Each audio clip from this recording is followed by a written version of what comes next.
मेरा भतीजा मेरी सफेद घोड़ी पर सवारी करने का बहुत शौकीन था। वो अक्सर मुझसे इसरार करता, चच्ची, मुझे आपकी सफेद घोड़ी की सवारी करनी है।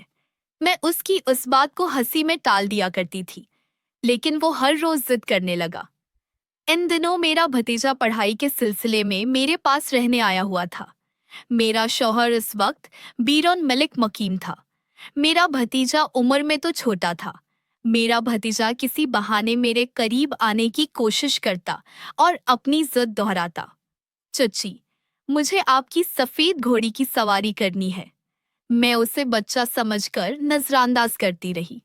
एक दिन जब बहुत तेज बारिश हो रही थी, मैं अपने शौहर को बहुत याद कर रही थी। उसी वक्त मेरा भतीजा मेरे कमरे में आया और जिद करने लगा कि उसे आज ही घोड़ी की सवारी करनी है।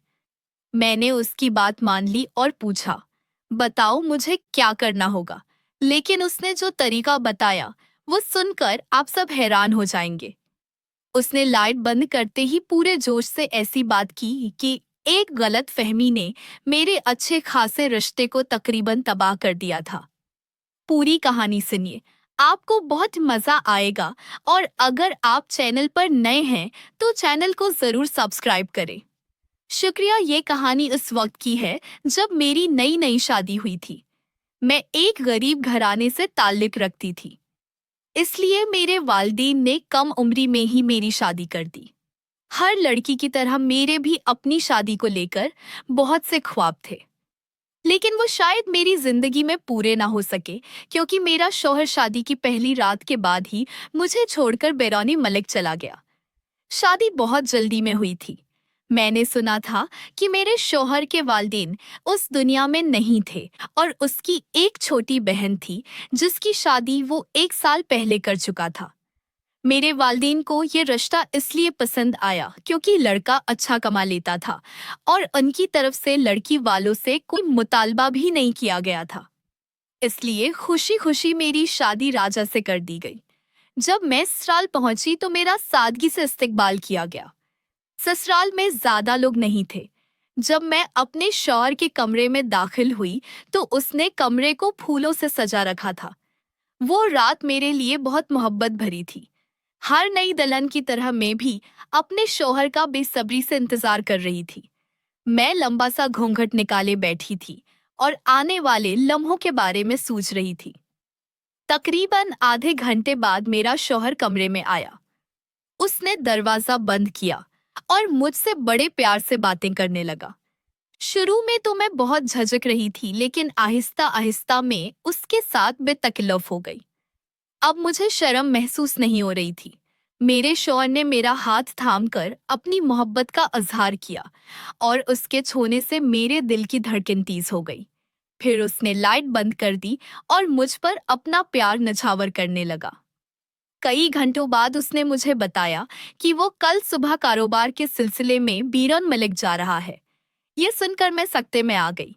उसने बताया कि दफ्तर से छुट्टी नहीं मिल रही, इसलिए उसका जाना बहुत जरूरी है।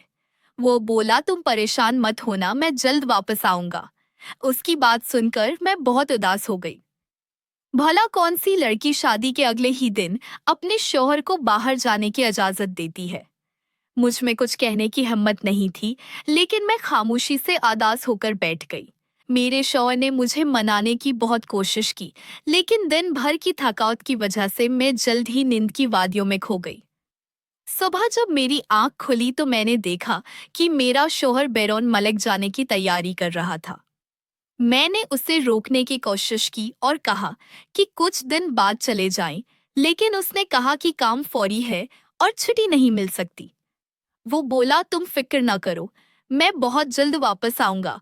चूंकि मैं नई नौवेली दुल्हन थी, इसलिए मैंने ज्यादा बहस नहीं की और भारी दिल से उसे जाने की इजाजत दे दी। शौहर के जाने के बाद मैं घर में बिल्कुल अकेली रह गई। घर बहुत बड़ा था और उसके पछले हिस्से में एक स्टैबल था जहां 2-3 घोड़े थे। मुझे बचपन से ही जानवरों से बहुत लगाव था। मैं घर का काम खत्म करने के बाद घोड़ों को खाना देने जाती। उनमें एक सफेद रंग की घोड़ी बहुत ही खूबसूरत थी।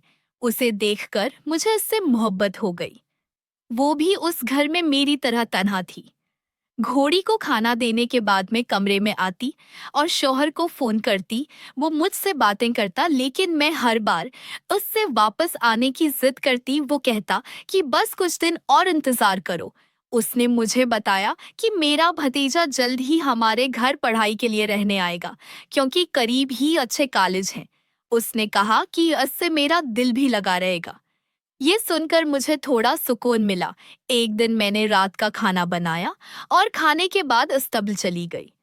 वहां मैंने सफेद घोड़ी के साथ कुछ वक्त गुजारा। उसकी नीली आंखें थीं और जब भी मैं उसके करीब जाती, वो अपनी गर्दन झुका लेती, जैसे वो मेरे जज्बात को समझती हो। मैं उससे बातें करती और उसे खाना खिलाती। उसके बाद मैं कमरे में आकर थकावट की वजह से गहरी नींद सो गई। सुबह उठकर मैंने घर के काम शुरू किए और घोड़ों को चारा डाला। जब मैं फारे होकर निकली तो दरवाजे की घंटी जोर से बजी। मैं भागकर दरवाजा खोलने गई।